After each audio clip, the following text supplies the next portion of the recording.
ask you who I'm talking to? Yes, this is the officer speaking. Okay, what officer? No, I need to know what officer, sir. You're going to be in trouble. And this isn't actually an officer. It's Detective Cruz with the Clark County Sheriff's Office.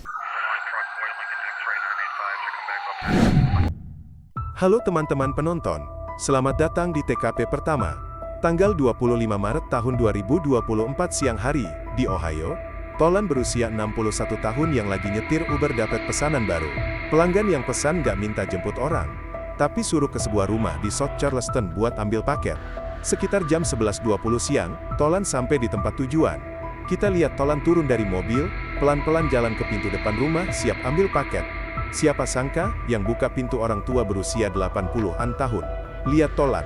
Tanpa banyak omong, langsung angkat revolver arahin ke Tolan. Terus tanya siapa yang nyuruh dia datang. Tolan kaget banget sama kejadian ini, mundur terus, dan jelasin ke orang tua itu, kalau dia sopir Uber, hanya ikut pesanan, datang ambil paket. Tapi orang tua itu emosinya makin naik, tetap arahin pistol ke Tolan dan dekatin terus.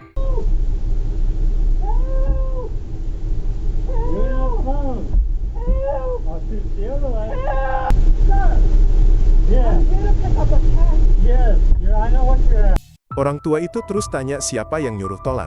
Meskipun Tolan buru-buru coba balik ke mobil dan terus jelasin. Tapi orang tua itu tetap tembak Tolan beberapa kali dengan kejam. Lihat Tolan yang jatuh di tanah sekarat. Akhirnya, orang tua itu angkat ponsel nelpon 911 lapor polisi. I shot her in the leg first time and I shot her in the shoulder. Why did you do that?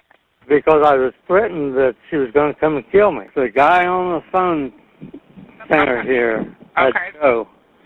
So the male on the phone was trying to get money from you, and she was knocking on the door at the same time? Yes, and he was telling me he was going to kill me and the family and everybody else around. Petugas dispatcher kepolisian segera melaporkan kejadian ini kepada polisi yang Getting a sedang report berpatroli of di a female dekatnya. that has been shot. She's laying in the driveway. It's going to be a black female laying in the driveway and the leg, possibly somewhere else as well. Still getting further. Deputies have been dispatched, not on scene yet. Kemudian kita tahu orang tua itu namanya Brock, 81 tahun. Brock di hari itu, dapat telepon penipuan. Cowok di telepon bilang, keponakan Brock kena tangkap karena melanggar hukum, sekarang di penjara. Suruh Brock siapin $12.000 buat jaminan. Pas Brock sadar itu tipuan penipu, cowok itu marah besar, ancam Brock. Kalau nggak ikut instruksi masukin uang tunai ke paket, bakal bunuh Brock dan keluarganya semua.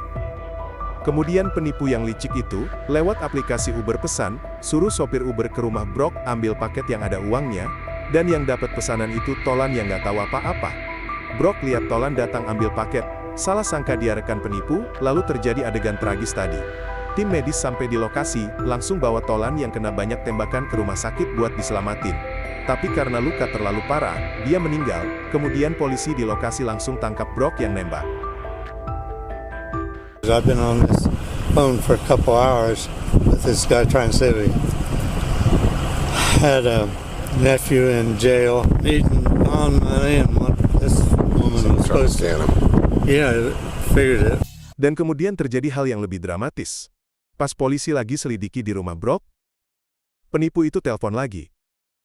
May I ask you who I'm talking to? Yes, this is the officer speaking. Okay, what officer? Yes. No, I need to know what officer, sir. You're going to be in trouble. Okay. Let me ask you this. The female you sent over here, you know who she is? Yes, I do. Okay, well, she's been in an accident. And this isn't actually an officer.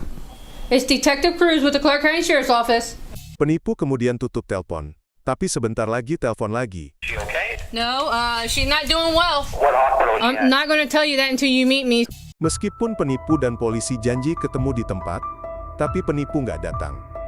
Polisi lewat nomor telepon penipu lacak balik.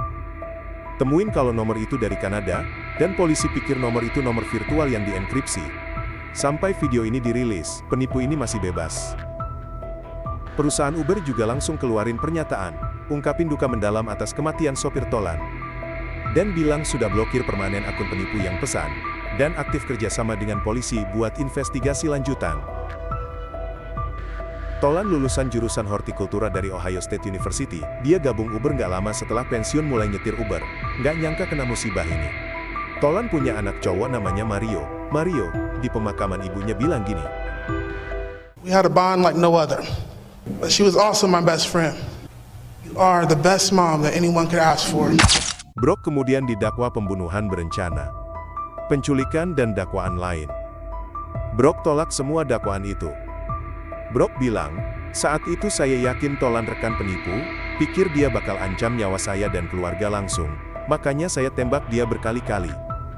Tapi jaksa di pengadilan bilang gini, meskipun di kasus ini Brock dan Tolan sama-sama korban penipuan telepon, tapi Brock pas ketemu Tolan, nggak langsung lapor polisi, tapi setelah tembak Tolan berkali-kali, baru nelpon lapor. Dan pas kejadian, Tolan nggak bawa senjata, nggak hanya nggak lakuin serangan berbahaya ke Brock, malah mundur terus ke mobil mau tinggalin tempat. Tapi saat itu, Brock sita ponsel Tolan, terus tanya dia kerja buat siapa, dan pas Tolan udah kena tembak jatuh, masih tembak lagi beberapa kali.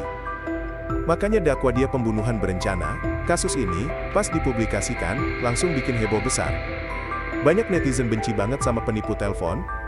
Parasit kayak gini nggak hanya rugiin ekonomi dan harta masyarakat dunia secara besar-besaran.